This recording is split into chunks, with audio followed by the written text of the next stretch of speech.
Sa direksyon ni Queenie Babalcon, inihahandog ng Dunamis Production. Ramayana. Sa kaharian ng Ayodhya ay namumuhay ng masaya at kontento ang mga tao roon. Habang sa di kalayuan ay pinagmamasdan sila ng isang magiting at matapang na Haring Dasarata, kasama ang maririkit niyang mga asawa na sina Kausalya, Sumetra at Kaikeyi. Tingnan nyo, mukhang kontento na sila sa kanilang buhay. Oo nga, mukhang masayang sila. Isang napakagandang tanawin. Oo nga, Ayos ka lang ba? teka, umupo muna tayo. Huwag niyo akong alalahanin, ayos lang ako. Patingin nga. Oo nga. Hindi naman. Ano kasi sa bawat araw, taon, buwan ang lumilipas, ako'y patanda ng patanda at pahina ng pahina. Ngunit nakakalungkot lamang isipin na hanggang ngayon ay wala pa akong anak. Yun lang ba? Huwag kang mag-alala. Magiging maayos din ang lahat. Hindi ka na. Hanggang ngayon ay wala pa rin akong naiisip na paraan o solusyon sa aking mga problema.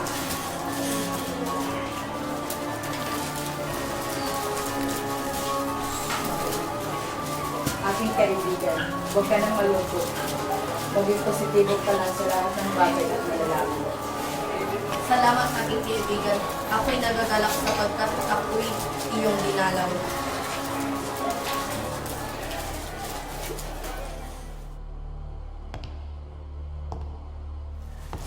Isang magandang araw sa iyo, Haring Dasarata. Sino ka? Anong kailangan mo? Huwag kang matakot sa akin, mahal na hari. Nandito ako upang dinggin ang iyong matagal ng kahilingan. Totoo? Mukha ba akong hindi ka panipaniwala? Ito ang aking inuming malika. Ipainom mo ito sa iyong mga asawa. Maraming salamat. Walang anuman. Ito na ang solusyon sa ating problema. Ano yan? Isang inuming mahika na binigay ng isang diwata upang dinggin ang ating kahilingan. Ito inumin mo.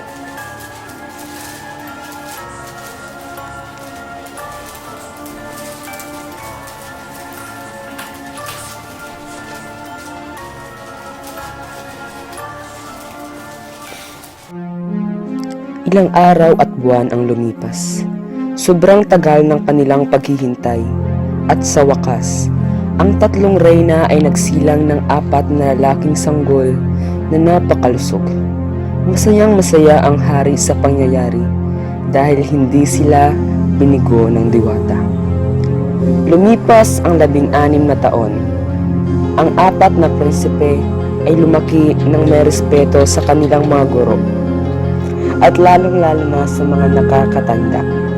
Pinag-aaralan din nila kung paano makipagsalamuha sa mga tao at mahalin ang mga taong naninirahan sa Ayodhya. Isang araw, dinalaw ng dakilang Vishwamitra ang hari.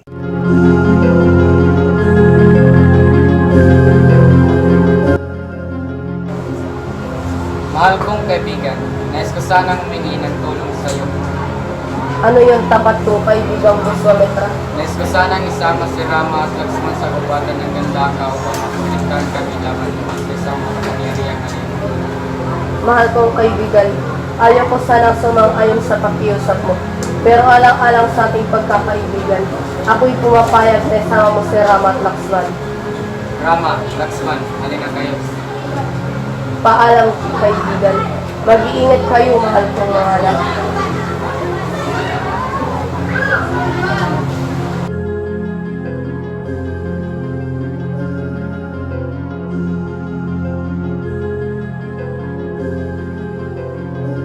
Rama, pantay mo na siya. Huwag, babae siya.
Isang araw, kinausap ni Haring Dasarata si Rama upang pakiusapan ito na lumayas sa kanilang palasyo dahil na rin sa kagagawan ni Kaykay na lasunin ang isipan ni Haring Dasarata.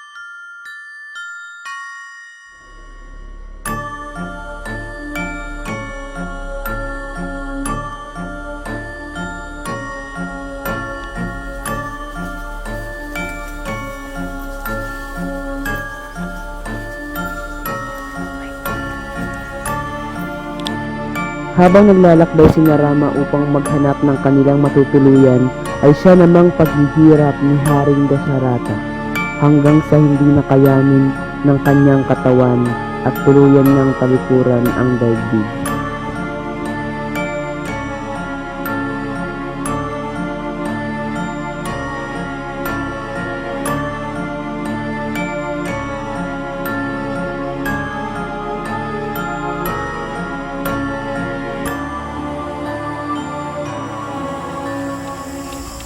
Mahal na Rama. Patawarin mo kami. Aking kapatid, maari ka bang bumalik sa ating kaharian? Kailangan ka ng mga tao doon. Kapatid, mas kailangan ka ng mga tao sa Ayodhya. Ikaw na lang ang mamuno doon. Ito, tanggapin mo.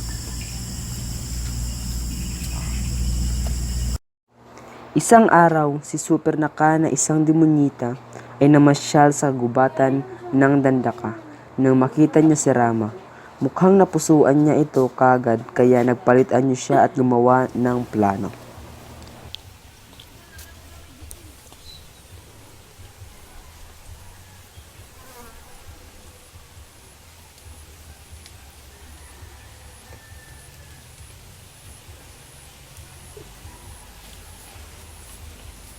Magandang araw, matutunan. Bitawan mo ako. Ay, palaban.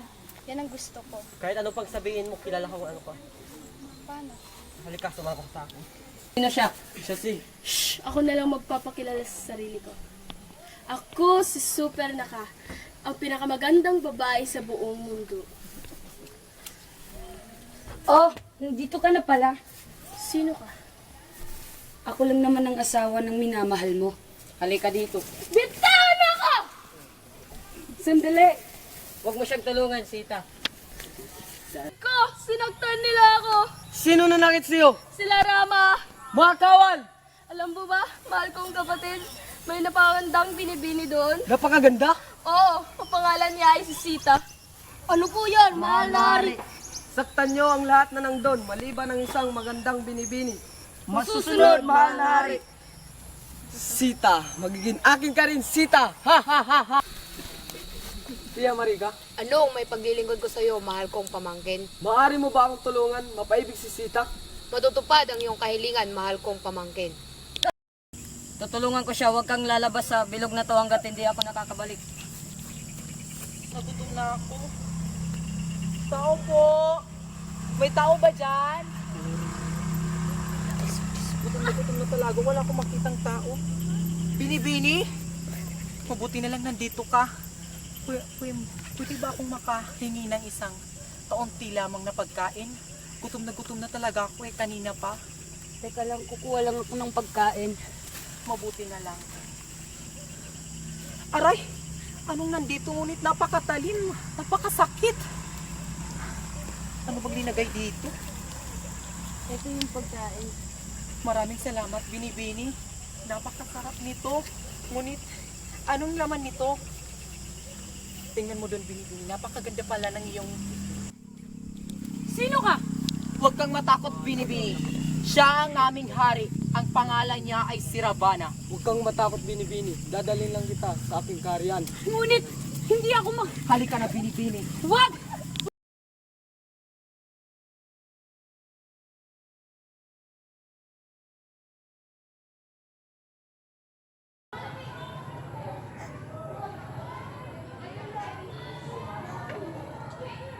Ayoko dito.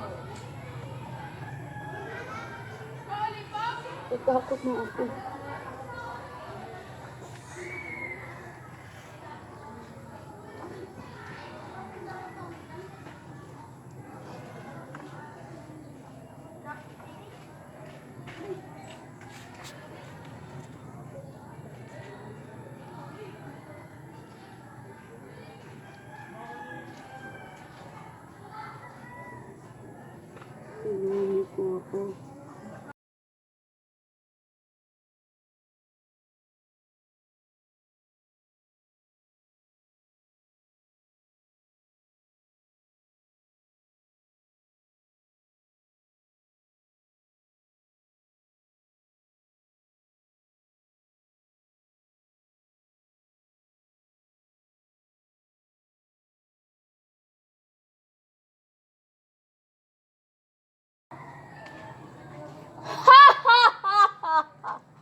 Nasaan ang iyong Rama? Nasaan ang iyong Rama? Tulungan mo ako. Hindi! Hindi ka alis! Diyan ka lang! Mama, kaawa ako.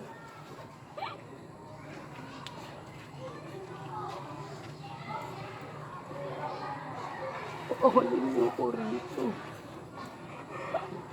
Diyan ka lang.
Sino ka? Ako si Anuman. Pinapunta ako ni Rama para kunin ka. Ngunit, kung sumama naman ako sa iyo, baka patayin nila si Rama.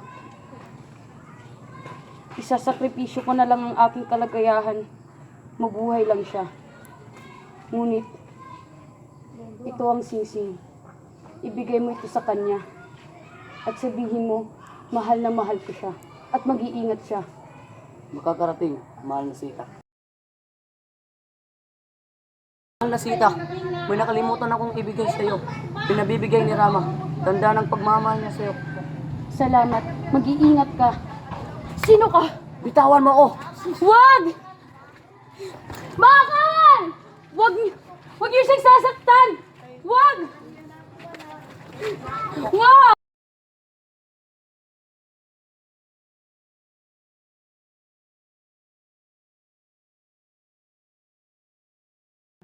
Nahimatay si Hanuman sa ginawa sa kanya ng mga tauhan ni Ravana at sa pag-aakala nilang patay na ito, basta na lang nilang iniwan ito. Di nagtagal nang may masmasan na si Hanuman, agad siyang umalis at bumalik sa Dandaka, kung saan inip na si Rama sa kahihintay sa kanya. Di na kinaya ni Rama ang kanyang pangungulila kay Sita, kaya't taglian nilang sinubod ang kaharian ni Ravana.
Sa panghuling digmaan ay punong-puno ng himagsik si Rama dahil na rin sa pagkamatay ng kanyang kapatid na si Lakshman.